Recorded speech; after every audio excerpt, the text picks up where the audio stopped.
புரியுதா? ஓகே என்னப்பா ஒரே ஒரு மன வருத்தம் சார். என்ன? நாங்க சாப்பிடாம வந்தா தளபதி சாப்பிடாம வருவாரா? இல்ல அந்த கவலை உங்களுக்கு வேணாம் சோல்ஜர்ஸ். தளபதி நிச்சயமா சாப்பிட்டு தான் வருவாரு.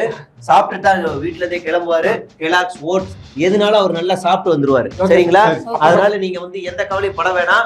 நீங்க சாப்பிடாம இருக்கணும், நீங்க தண்ணி குடிக்காம இருக்கணும். புரியுதா? வீட்டுல இருந்து போன் பண்ணுவாங்க, தம்பியே சாப்பிட்டியா அப்படி கேட்பாங்க. என்ன செய்வீங்க? Very good. அந்த மாதிரி வீட்டுல இருக்கவங்கள சமாளிக்கிறதுக்கு உங்களுக்குள்ள ஒரு ஸ்பிரிட் வேணும். புரியுதா? ஓகேவா? ஸ்பிரிட்லாம் தெரியுங்களா? தருவோம் சொல்றேன் சார். சார் தருவோம். ஓகே ஒரு 10 பேர் மலை மேல ஏறுவோம். உடனே நீங்க என்ன செய்யணும்? செருப்பாலே அடிப்பேன். அவனை இறக்கி விடணும். இறக்கி விட்டு இங்க இருக்குடா கூட்டம், சம்பந்தம் இல்லாம எதுக்குடா ஆடு மாதிரி மேல ஏறி மலை மேல ஏறி மேய்றீங்கன்னு திட்டணும், கூப்பிடணும். 4 பேருக்கு மேல உன்ன கூடுனா பெட்டெக்ஸ் லேடி அப்படின்னு சொல்ல மாட்டேன். 4 பேர் மேல நின்னா உடனே அவனை களைச்சு விடுங்க. புரியுதா? 10 பேருக்கு மேல நின்னா உடனே களைச்சு விடுங்க. புரியுதா? அவன் மொத்தமா சேர்ந்து விசில் அடிப்பான். நீங்க என்ன செய்யணும்? நாங்களும் விசில் அடிக்கிறோம். செருப்பு பீயும். அவன்கிட்ட இருந்து விசில் அடிக்காதீங்களா, கொஞ்ச நேரம் கட்டுக்கோப்பா இருக்கா. நீங்க கட்டுக்கோப்பா இருக்கணும். புரியுதா? நீங்க திரும்ப விசில் அடிக்க கூடாது. புரியுதா? இங்க இருந்து ஒரு 10 பேர் நம்ம தளபதிக்காக ஊர் எல்லையில போய் காத்து கிடங்க.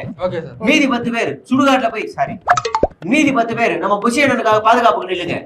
அவருக்கு தேவையான சுகர் மாத்திரை, பிபி மாத்திரை, சாப்பாடு, மீதி கமிஷன்ஸ் எல்லாத்தையுமே கூட இருந்து பாத்துக்கணும். புரியுதா? புரியுது சார். Very good sir. ஒரு 10 பேர் கவர்மெண்ட் ஹாஸ்பிடல் போயிரோம் சார். எதுக்கு? எப்ப வேணாலும் யார் வேணாலும் வரலாம்ல. அது தேவையில்லை, அது கவர்மெண்ட் பாத்துக்கணும். அது பிரச்சனை இல்லை, பாத்துக்கலாம்.